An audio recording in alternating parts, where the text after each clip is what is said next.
नमस्कार मेरे प्रबुद्ध श्रोताओं। आपने प्रथम वीडियो में कबीरदास जी की कहानी सुनी।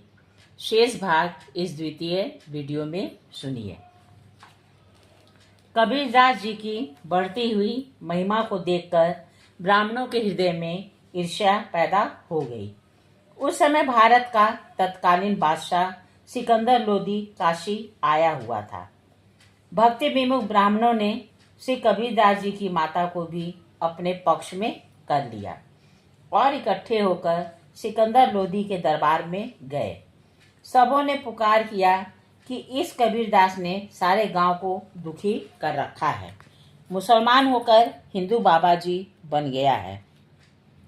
किसी धर्म को न मानकर ढोंग फैलाता रहता है। कबीरदास ने तुरंत आज्ञा दे दी कि उसे अभी पकड़कर मेरे पास ले आओ।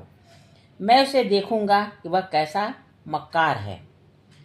बादशाह की आज्ञा पाकर सिपाही लोग श्री कबीरदास जी को ले आए और बादशाह के सामने खड़ा कर दिया। तब किसी काजी ने श्री कबीरदास जी से कहा, ये बादशाह सलामत है, इन्हें सलाम करो।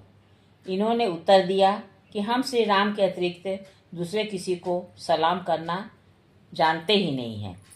श्री कबीरदास जी की बातें सुनकर बादशाह ने इन्हें लोहे की जंजीरों से बंधवाकर गंगा जी की धारा में डुबा दिया, परंतु ये जीवित ही रहे। लोहे की जंजीरें न जाने कहाँ गईं। ये गंगा की धारा से निकलकर तट पर खड़े हो गए। तत्पश्चात बादशाह की आज्ञा से बहुत सी लकड़ियों में इन्हें दबाकर आग लगा दी गई। उस समय नया आश्चर्य हुआ। सभी लकड़ियां जलकर भस्म हो गईं और इनका शरीर इस प्रकार चमकने लगा जिसे देखकर तपे हुए सोने की चमक भी लज्जित हो जाए। जब यह उपाय भी व्यर्थ हो गया तो एक मतवाला हाथी लाकर उसे उनके ऊपर झपटाया गया, परंतु लाख प्रयत्न करने पर भी हाथी श्री कबीरदास जी के पास नहीं आया। बड़ी जोर से चिघाड़ कर वह दूर भाग जाता था।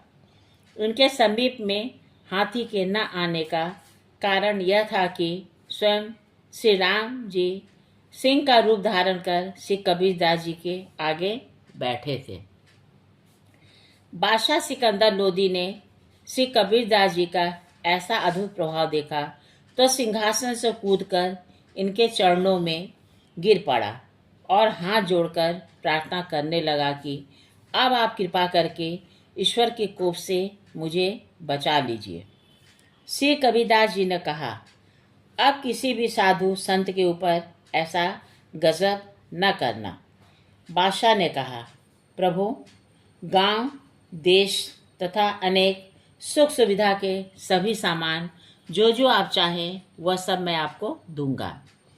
तब उन्होंने उत्तर दिया, हम तो केवल श्री राम को चाहते हैं और उन्हीं को अष्टप्रहर जपते हैं।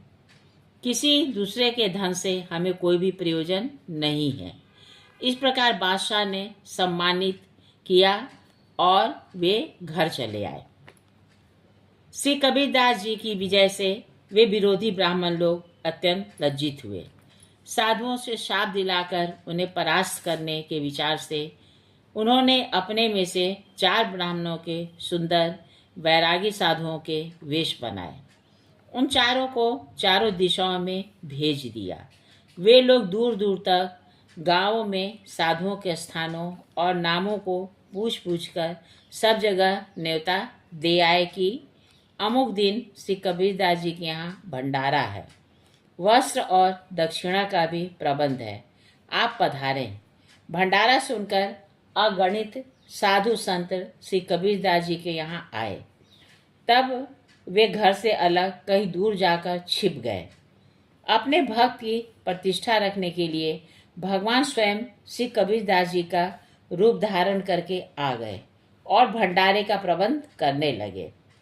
बड़ी बड़ी पंगतें बैठ गईं। अब कबीरदास जी भी आकर इन्हीं में मिल गए। भगवान ने खिला पिलाकर और दान सम्मान से सभी साधु संतों को तथा कबीरदास जी को भी अच्छी प्रकार से प्रसन्न किया।